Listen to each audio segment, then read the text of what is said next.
Boa noite a todos.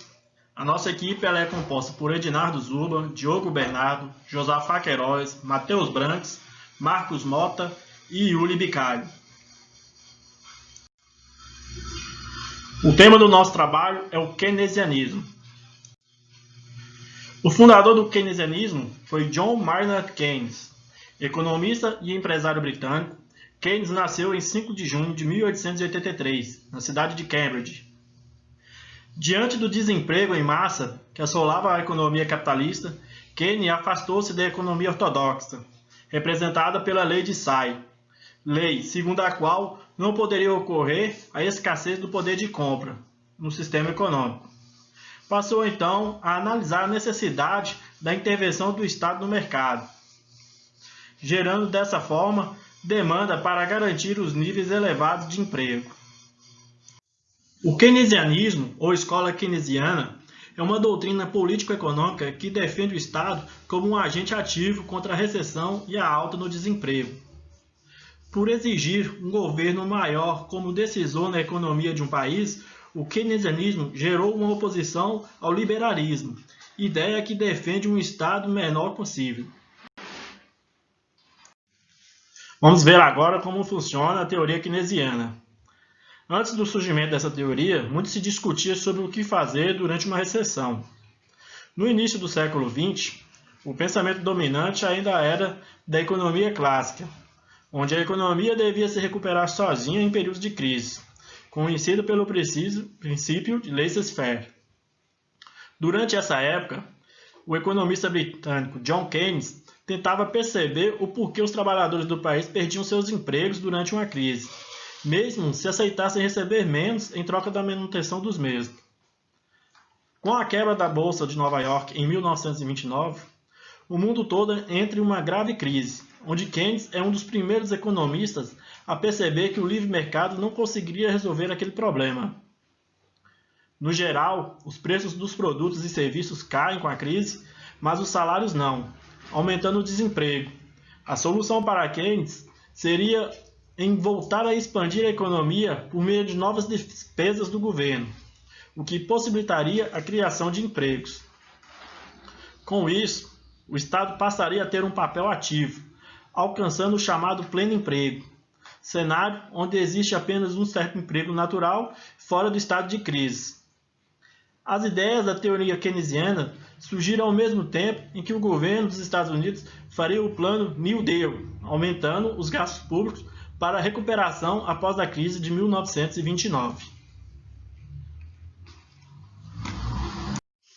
Vamos ver agora o modelo de economia keynesiana. A partir de sua teoria, Keynes formulou seu modelo, que explicaria como um aumento nos gastos do governo diminuiria o risco de recessão. Para isso, é preciso observar como uma economia é medida, através do PIB, que se estiver em equilíbrio, a oferta agregada, que seria o Y, é igual à procura agregada, que seria o PA, ou despesas agregadas. Então temos Y igual a C mais I mais G mais X menos Q. Sendo que os componentes da procura agregada são C, consumo da população, I, procura de créditos para investimento, G, gastos do governo, o X, exportações e Q, importações. O princípio de uma crise acontece quando a oferta de produtos e serviços na economia estão mais elevados que a procura, ou seja, quando o Y é maior que PA.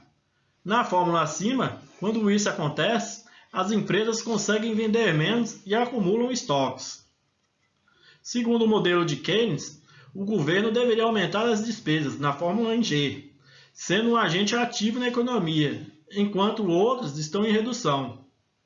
A partir de então, Keynes tentou explicar o efeito multiplicador, dizendo que com as despesas adicionais do governo, haveria a criação de novos empregos e outras empresas com investimento em volta destes projetos.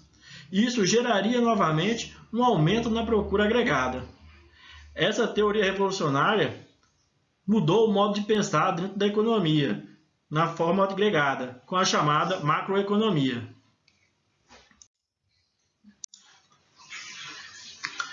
Uma das características do keynesianismo era a intervenção do Estado na economia, o que acabou por criar oposições aos economistas liberais.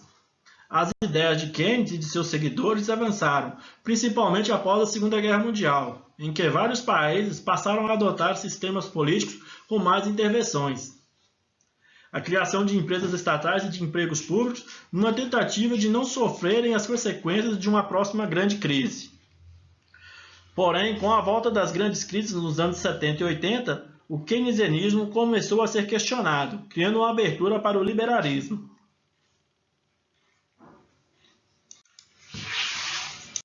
Com o ressurgimento de ideais liberais, países como os Estados Unidos, Reino Unido e o Chile começaram a privatizar suas estatais e a reduzir o emprego público, uma dinâmica que passou a ser conhecida como neoliberalismo.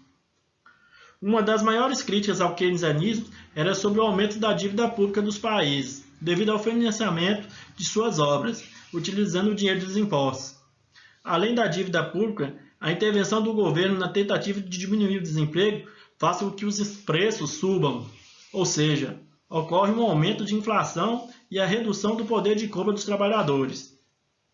A partir de cenários de desemprego e preços altos, a estagflação ou inflação estagnada, em alguns países, eles abandonaram essas políticas para focar no controle de moeda, conhecido como monetarismo.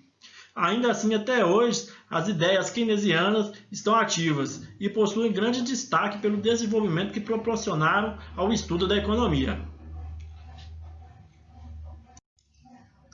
Obrigado a todos. Boa noite.